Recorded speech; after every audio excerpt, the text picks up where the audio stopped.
Hello बच्चों, welcome back. कैसे हो आप लोग। आज का हमारा टॉपिक है केमिकल काइनेटिक्स का टेम्परेचर कैसे डिपेंड करता है रेट कांस्टेंट पे।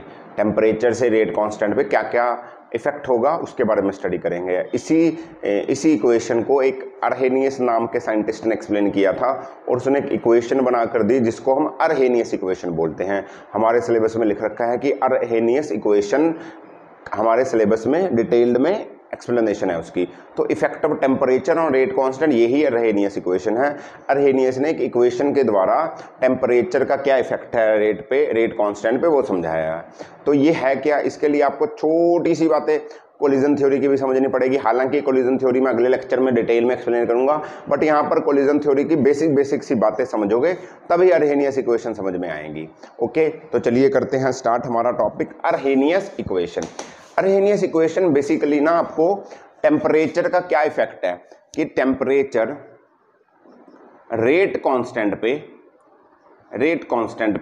कैसे इफेक्ट डालता है। रेट कांस्टेंट पे कैसे इफेक्ट डालता है, टेम्परेचर का रेट कांस्टेंट पे क्या इफेक्ट है, इसको समझाया अर्हेनियस ने और एक इक्वेशन बना दी कि ऐसे ऐसे टेम्परेचर डिपेंड करता है रेट कांस्टेंट पे। तो उसको समझाने के लिए उसने क्या किया, उसने एक ग्राफ समझाया जो कि तुम्हारे सामने बन रखा, बुक में भी होगा। ये क्या कहता है कि हमने ना दो टेम्परेचर लिए। हमने एक टी टेम्परेचर लिया, हमने ग्राफ बनाया फ्रैक्शन ऑफ मॉलिक्यूल्स का और काइनेटिक एनर्जी का। सही है। तो पहले टी टेम्परेचर पर ग्राफ बनाया, टी टेम्परेचर पर ग्राफ। और जब हमने टी टेम्परेचर पर उसका रेट कांस्टेंट देखा, मान लो एक टेम्परेचर है टी, इस पर जो उसका रेट कांस्टेंट आया वो आया है के। उसका जो रेट कांस्टेंट आया के, जब हमने टेम्परेचर T + 10 डिग्री सेल्सियस कर दिया, जब हमने टेम्परेचर 10 डिग्री बढ़ा दिया T से, ये वाला टेम्परेचर, तो जो रेट कांस्टेंट है वो डबल हो गया। बेसिकली अर्हेनियस ने बोला जैसे जैसे टेम्परेचर बढ़ाओगे तो रेट कांस्टेंट बढ़ेगा। कितना बढ़ेगा? हर 10 डिग्री के इंक्रीज पर, एवरी 10 डिग्री इंक्रीज होने पर आपका रेट कांस्टेंट डबल हो जाएगा। रेट कांस्टेंट कैसा हो जाएगा? डबल हो जाएगा। हर 10 डिग्री के इंक्रीज पर टेम्परेचर का कैसे इफेक्ट करता है, मतलब डायरेक्टली प्रोपोर्शनल नहीं है, हर 10 डिग्री पर रेट कांस्टेंट डबल हो जाएगा। अगर मान लो 100 डिग्री टेम्परेचर पे रिएक्शन हो रहा था, रेट कांस्टेंट था 10, ऐसे एग्जांपल ले रहा हूँ, ये के है ये टी है। जब हमने टेम्परेचर 110 डिग्री कर दिया तो रेट कांस्टेंट 20 हो जाएगा, नियरली डबल हो गया, अप्रॉक्सीमेटली डबल, पॉइंटों में होगा, ऐसे रफली वैल्यू बता रहा हूं। तो ये इफेक्ट है टेम्परेचर का रेट कांस्टेंट पर। अब इसको समझाने के लिए उसने ना ग्राफ बनाया। अच्छा, एक उसने टेम्परेचर कॉफिशिएंट की बात करी है, वो क्या होता है वो भी समझा देता हूं। बुक के अंदर फॉर्मूला लिखा मिलेगा कि टेम्परेचर कॉफिशिएंट होता है एन क्या होता है? Temperature coefficient. इसके द्वारा उसने समझाया कि कितना फर्क पड़ता है। ये क्या होता है, ये उसने बोला कि ये होगा rate constant eight T + 10 degree Celsius temperature पर और rate constant eight T degree Celsius पे। कि T + 10 पे रेट कांस्टेंट कितना है divided by T degree Celsius पर रेट कांस्टेंट कितना, इतने टेम्परेचर पर रेट कितना है, इतने टेम्परेचर पर रेट कितना है, दोनों को डिवाइड करोगे तो n की वैल्यू अप्रोक्सीमेटली 2 से लेकर 3 के बीच में आती है। मोस्ट ऑफ द रिएक्शन, 100% तो नहीं, 99% 2 से 3, मतलब डबल तो हो ही जाएगा, डबल से ज़्यादा भी हो जाता है और 3 से ज़्यादा नहीं जाता। बहुत रेयर कंडीशंस हैं कि जाए, पर 99% वो 2 से 3 के बीच में n की वैल्यू आएगी। इसको बोलते हैं टेम्परेचर कॉफिशिएंट। इसको कैसे समझाया उसने ये भी समझ लो। इसने बोला, ये ग्राफ देखो, इसने एक ग्राफ बनाया फ्रैक्शन ऑफ मॉलिक्यूल्स का और काइनेटिक एनर्जी का। फ्रैक्शन ऑफ मॉलिक्यूल्स का और काइनेटिक एनर्जी का पहले बनाया T डिग्री सेल्सियस पे ग्राफ बनाया। सही है जी। तो T डिग्री सेल्सियस पे आप देखोगे जैसे जैसे, मतलब इतने फ्रैक्शन ऑफ मॉलिक्यूल, जब फ्रैक्शन ऑफ मॉलिक्यूल्स कम थे, ये कम फ्रैक्शन ऑफ मॉलिक्यूल्स की काइनेटिक एनर्जी कम है। ये फ्रैक्शन ऑफ मॉलिक्यूल्स क्या है कि कितने मॉलिक्यूल्स की कितनी काइनेटिक, कैसे समझो। हमने क्या किया, ये क्या हो रहा है, ये जैसे जैसे फ्रैक्शन ऑफ मॉलिक्यूल्स बढ़ रहे हैं, मतलब यहाँ पर कम मॉलिक्यूल्स हैं, कम मॉलिक्यूल्स की काइनेटिक एनर्जी कम है है ना। जब मैं यहां पर पहुंचा, ये क्या चीज है, ये जो टी डिग्री आया, ये यहां पर ये जो पॉइंट है जहां पर मैक्सिमम स्लोप, मैक्सिमम पीक पे गया वो ये कर्व, इसको बोलते हैं most probable kinetic energy. Most probable kinetic energy 11th class में पढ़कर भी आए हो। ये है क्या, ये बोलता है कि इतने फ्रैक्शन ऑफ मॉलिक्यूल्स की, इतने फ्रैक्शन ऑफ मॉलिक्यूल्स की, इतने फ्रैक्शन ऑफ मॉलिक्यूल्स की इस पॉइंट पर उनकी काइनेटिक एनर्जी इतनी है, समझे, इतने की इतनी है, इतने मॉलिक्यूल्स की इतनी है, और इतने मॉलिक्यूल्स की इतनी है। नहीं समझ पा रहे हैं, नहीं समझ पा रहे। फ्रैक्शन ऑफ मॉलिक्यूल्स क्या बताता है कि मेरे पास, मतलब मेरे पास 100 मॉलिक्यूल्स है, 100 मॉलिक्यूल्स हैं, समझो यार, ये फ्रैक्शन ऑफ मॉलिक्यूल्स में बच्चे बहुत, मेरे पास 100 मॉलिक्यूल्स है, उनमें से 10 मॉलिक्यूल्स की एनर्जी है, उनमें से 10 मॉलिक्यूल्स की एनर्जी है 1 जूल, 50 मॉलिक्यूल्स की एनर्जी है 5 जूल, 5 मॉलिक्यूल्स की एनर्जी है 3 जूल, सही है, एक 5 की है 2 जूल, और 30 मॉलिक्यूल्स की एनर्जी, 30 मॉलिक्यूल्स की एनर्जी है मान लो 20 जूल्स। तो कितने फ्रैक्शन ऑफ मॉलिक्यूल्स की एनर्जी, कितने फ्रैक्शन ऑफ मॉलिक्यूल्स की एनर्जी मोस्ट प्रोबेबल है। मोस्ट प्रोबेबल मतलब सबसे ज्यादा नहीं, ज्यादा वाली तो ये रही ना, मोस्ट प्रोबेबल मतलब कि सबसे ज्यादा मॉलिक्यूल्स के पास कितनी एनर्जी है, सबसे ज्यादा मॉलिक्यूल्स के पास कितनी एनर्जी है। तो मैं बोलूंगा सबसे ज्यादा मॉलिक्यूल्स मेरे पास ये रहे, उनके पास एनर्जी तो 5 जूल है। देखो सबसे ज्यादा मॉलिक्यूल्स तो ये रहे, तो उनके पास एनर्जी मैक्सिमम थोड़ी है, एनर्जी तो उसके पास कम है, मैक्सिमम एनर्जी है वो तो सिर्फ इतने मॉलिक्यूल्स के पास है, समझे, काइनेटिक एनर्जी बढ़ रही है ना, तो मैक्सिमम एनर्जी तो कम मॉलिक्यूल्स के पास है, मैक्सिमम एनर्जी तो कम मॉलिक्यूल्स के पास है। फ्रैक्शन ऑफ मॉलिक्यूल्स बोलता है कितने ज्यादा मॉलिक्यूल्स के पास, सबसे ज्यादा मॉलिक्यूल्स के पास कितनी एनर्जी है। तो ये सबसे ज्यादा मॉलिक्यूल्स हैं, इनके साथ एनर्जी कम हो सकती है, तो इतने मॉलिक्यूल्स के पास इतनी एनर्जी है, उसको most probable kinetic energy. Most probable मतलब ज्यादातर के पास इतनी एनर्जी है, ज्यादातर मॉलिक्यूल्स के पास इतनी एनर्जी है, कम के पास इतनी है, उससे कम के पास इतनी है, इतने के पास इतनी है, और थोड़े से के पास सबसे ज्यादा है। 100 में से बहुत कम के पास मैक्सिमम एनर्जी है, 100 मॉलिक्यूल्स में बहुत कम के पास मैक्सिमम एनर्जी है। एक ग्राफ समझ में आ रहा है ना मैं क्या बोल रहा हूं, इसको समझो तभी बात क्लियर होगी। तो ये मोस्ट प्रोबेबल एनर्जी है। तो उसने बोला जब मैंने ग्राफ बनाया टी डिग्री पे, एक टी टेम्परेचर पर ग्राफ बनाया तो ये आया। अब ये क्या है, ये जो बी पॉइंट है, ये वाला, ये जो बी पॉइंट है, ये जो बी पॉइंट है, ये थ्रेशोल्ड एनर्जी है।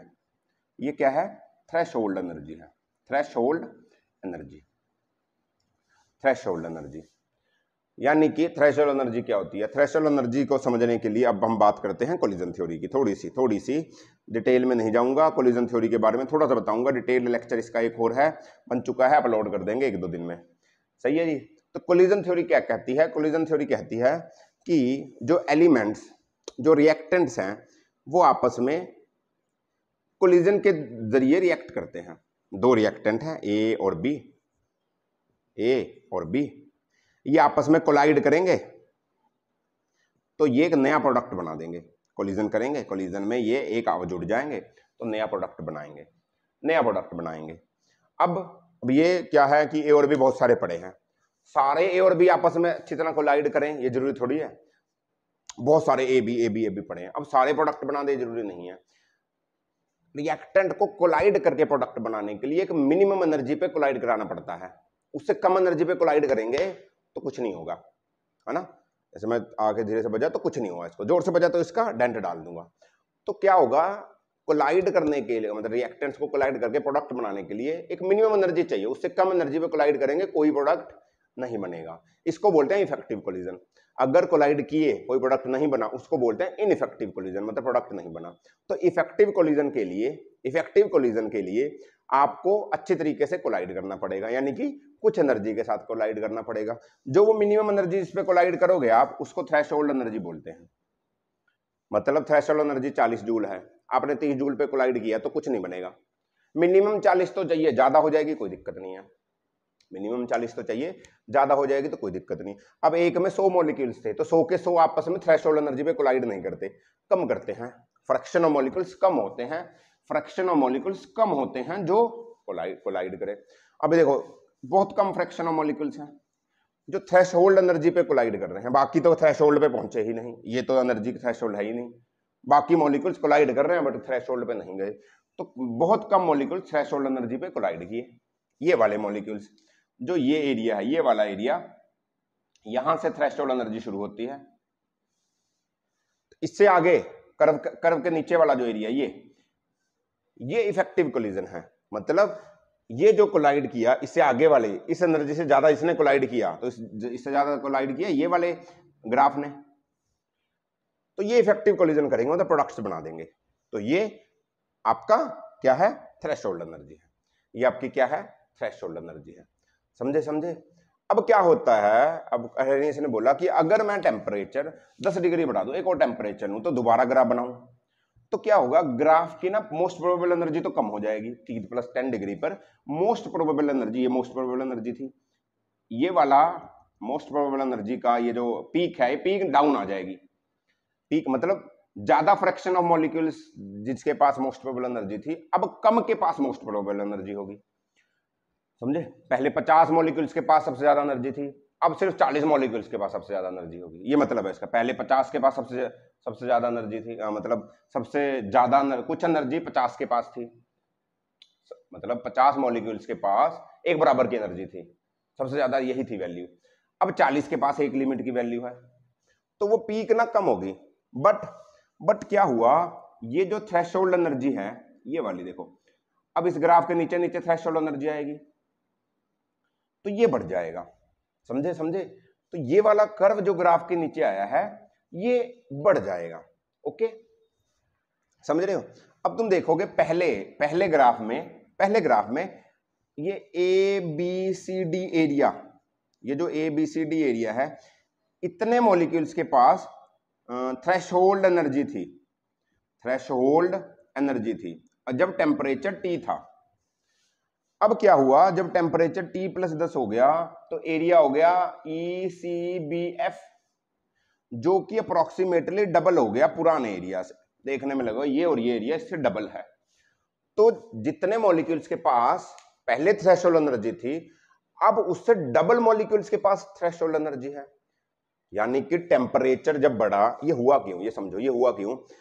पहले थी टेम्परेचर पर एक रिएक्टेंट था, तो उसमें कोलिजन्स हो रही थी, बट इफेक्टिव कोलिजन्स बहुत कम आपके फ्रैक्शन ऑफ मॉलिक्यूल्स की थी। हमने टेम्परेचर बढ़ा दिया। टेम्परेचर जब किसी का बढ़ाओगे, तो इसके अंदर जो एटम्स होंगे, मॉलिक्यूल्स होंगे, वो ज्यादा तेज भागने शुरू कर देते हैं। ज्यादा तेज भागना शुरू करेंगे, इसका मतलब कोलिजन्स और तेज होंगी, कोलिजन्स इनकी और तेज होंगी, तो इफेक्टिव कोलिजन बढ़ जाएगी। इफेक्टिव कोलिजन बढ़ने के कारण रेट कांस्टेंट बढ़ जाएगी। इफेक्टिव कोलिजन बढ़ जाएगी तो जल्दी से प्रोडक्ट बनेगा, प्रोडक्ट बना यानी रेट ऑफ रिएक्शन बढ़ा, रेट ऑफ रिएक्शन बढ़ा तो रेट कांस्टेंट भी बढ़ा होगा। तो टेम्परेचर बढ़ने से रेट कांस्टेंट ऐसे बढ़ता है। ये अर्हेनियस ने एक्सप्लेन किया। कोलिजन थ्योरी सी थोड़ी सी बात है, बाद में आगे भी बात करेंगे, बट इस कंसेप्ट को समझो पक्का। ठीक है जी, आगे चलते हैं। ठीक है जी, तो इस सारे को एक्सप्लेन कर कर अर्हेनियस ने एक इक्वेशन दी, जो कि बोलती है आपकी K = A के बाद आता है E⁻⁻⁸ EA/RT। ये अर्हेनियस इक्वेशन है। ये कोलिजन थ्योरी में मैंने लेक्चर में इसको डिटेल में समझाऊंगा, बनी कैसे, अभी सिर्फ समझ लो। ठीक है, कोलिजन थ्योरी से बनी, फिर अर्हेनियस ने थोड़ा सा चेंज किया तो A डाल दिया है। अब ये जो A है, ये K तो रेट कांस्टेंट है, K क्या है, रेट कांस्टेंट है। ये जो A है, इसको फ्रीक्वेंसी फैक्टर बोलते हैं। इसको क्या बोलते हैं, फ्रीक्वेंसी फैक्टर, या इसी को प्री एक्सपोनेंशियल फैक्टर भी बोला जाता है, प्री एक्सपोनेंशियल फैक्टर भी बोला जाता है। और ये जो EA⁻⁻AT है, इसको बोलते हैं नंबर ऑफ क्या बोलते थे, number of molecules having effective collision. कितने number of molecules effective collision कर रहे हैं, कितने number of molecules effective collision कर रहे हैं। EA क्या है, ये होती है एक्टिवेशन एनर्जी। अगर मैं इसको तोड़ दूं, अलग अलग बताऊं अगर मैं आपको, तो ये होती है एक्टिवेशन एनर्जी। ये क्या होती है ये बताते हैं। आर होता है यूनिवर्सल गैस कांस्टेंट, टी होता है एब्सोल्यूट टेम्परेचर। ये अरेनियस ने इक्वेशन बनाई, ठीक है। तो ये बाय आर टी, ये बाय आर टी, ये नंबर ऑफ मॉलिक्यूल्स है, कितने इफेक्टिव कोलिजन कर रहे हैं, कितने number of molecules effective collision कर रहे हैं, मतलब किसकी थ्रेशोल्ड एनर्जी, इनसे इतने मॉलिक्यूल्स की थ्रेशोल्ड एनर्जी ज्यादा है, समझे। अब ये क्या है, ये क्या है, मैं बोल रहा था कि एक कोलिजन इफेक्टिव होने के लिए आपको मिनिमम एनर्जी से कोलाइड करना जरूरी है। तो मान लो 100 में से 10 ही थ्रेशोल्ड एनर्जी से कोलाइड कर रहे हैं, बाकी की एनर्जी कम है, मैं चाहता हूं उनकी एनर्जी भी बढ़ जाए, वो भी इफेक्टिव कोलिजन करें। एनर्जी कम है तो मैं उसको एनर्जी दे दूंगा ना, उसकी एनर्जी थ्रेशोल्ड एनर्जी के बराबर हो जाएगी। तो किसी कम वाले की, जिसकी एनर्जी थ्रेशोल्ड एनर्जी से कम है, उसको और एनर्जी दे दो, यानी वो कुछ एनर्जी एब्जॉर्ब कर ले, ताकि उसकी एनर्जी भी थ्रेशोल्ड एनर्जी से ज्यादा या इक्वल हो जाए, ताकि वो इफेक्टिव कोलिजन करने लग जाए। ये जो एनर्जी उसने एब्जॉर्ब की, ताकि उसकी एनर्जी थ्रेशोल्ड एनर्जी की इक्वल हो जाए, इसको एक्टिवेशन एनर्जी बोलते हैं। उसने उसको एक्टिवेट कर दिया कि तू भी इफेक्टिव कोलिजन कर। ये मॉलिक्यूल्स के पास है, इसके पास कम है बेचारे के पास थ्रेशोल्ड से, तो ये क्या करता है, ये कहीं से एनर्जी एब्जॉर्ब करता है, तो इसकी एनर्जी हो जाती है थ्रेशोल्ड एनर्जी के बराबर, तो ये भी इफेक्टिव कोलिजन करेगा। तो ये जो एनर्जी उसने एब्जॉर्ब करी थ्रेशोल्ड एनर्जी बनाने के लिए, इसको एक्टिवेशन एनर्जी बोलते हैं, इसको एक्टिवेशन एनर्जी बोलते हैं। समझ में आई बात। तो ये रहा KAEEART, इसको बोलते हैं। अब अरेनियस ने एक और इक्वेशन बनाई, जिसको उसने बोला कि क्या करो, इसको कैसे सॉल्व करो, एक और फॉर्मूला बनाया जिससे न्यूमेरिकल आते हैं। तो वो फॉर्मूला है, उसने क्या किया, इन दोनों के साइड में लॉग ले लो, दोनों का लॉग ले लो, बोथ साइड्स में लॉग ले लो। तो ये होगा log base e k is equal to log base e a. ये log a और ये log a भी हो गया, तो log a प्लस b हो जाएगा, तो ये log a हो जाएगा, और प्लस में log e का रेस टू द पावर में, तो वो log e हट जाता, तो ये e a by R T आ जाएगा, है ना। e के रेस टू द पावर में हो तो log हटाकर वही लिख देते हैं। तो ये क्या बना है, ये बना है log e k is equal to log base e और minus e a by R T, ये बाय आर टी, सही है जी। अब मैं क्या करता हूं, इसको इसमें से मैं क्या मानता हूं, अब मैं ये समझता हूं कि अगर टेम्परेचर अलग अलग थे, जैसे ये टी टेम्परेचर था, ये T+10 पे, तो इन दोनों पे रेट भी तो लगा रहा था ना। इस पे जो रेट था R, इसका रेट डबल हो गया था 2R, रेट कांस्टेंट डबल हो गया था ना। इसका जो रेट कांस्टेंट था K, हमने बोला हर 10 डिग्री पर रेट कांस्टेंट अप्रोक्सीमेटली डबल हो जाता है ना, हमें डबल नहीं लिखेंगे। तो इसको मैं T1 टेम्परेचर मान लूं, इस इक्वेशन को अगर मैं T1 टेम्परेचर पर देखूं, तो ये क्या होगा, ये रेट कांस्टेंट K1 होगा। अगर मैं टेम्परेचर T1 ले लूं, अगर मैं टेम्परेचर ले लूं T1, तो ये K1 होगा, और ये हो जाएगा log बेस e, ये तो कांस्टेंट है ना, एक्सपोनेंशियल फैक्टर एक कांस्टेंट होता है, माइनस EA अपॉन RT1, बाकी सारे कांस्टेंट है। दूसरा अगर मैं करूं, इसको बोलूं कि T2 टेम्परेचर पे लो, ये वाला T2 टेम्परेचर 10 डिग्री बढ़ाकर, तो रेट कांस्टेंट बड़ा है, तो रेट कांस्टेंट अलग आएगा, log base e K2 is equal to log base a EA by RT1, ये बाय RT1, सही है जी। इसको इक्वेशन दो नंबर 1, इसको इक्वेशन दो नंबर 2। अब क्या करो, 2 माइनस 1 कर दो, इक्वेशन 2 माइनस 1, तो इन दोनों को माइनस करो, log बेस ई, इसको माइनस करो तो ये हो जाएगा log base E K2 by K1, log a minus log b is equal to log a by b, सीधा लिख रहा हूं मैं, इज इक्वल टू, ये माइनस ये करोगे, ये माइनस ये करोगे, तो ये और ये तो कट जाएगा, ये और ये तो कट जाएगा, कोई दिक्कत नहीं है। इसको अच्छा ये T2 है, इसमें से इसको माइनस करोगे तो क्या आएगा, ये आएगा minus of EA upon RT2, और ये माइनस और माइनस प्लस हो जाएगा, तो प्लस EA अपॉन RT1, उल्टा कर दो इसको, RT1 और इसको कर दो RT2, और यहां पर कर दो माइनस, सही है जी, यहां पर कर दो माइनस। अब क्या करो, अब इसको रब कर दो, सही है, नोट करते रहो कैसे बना है।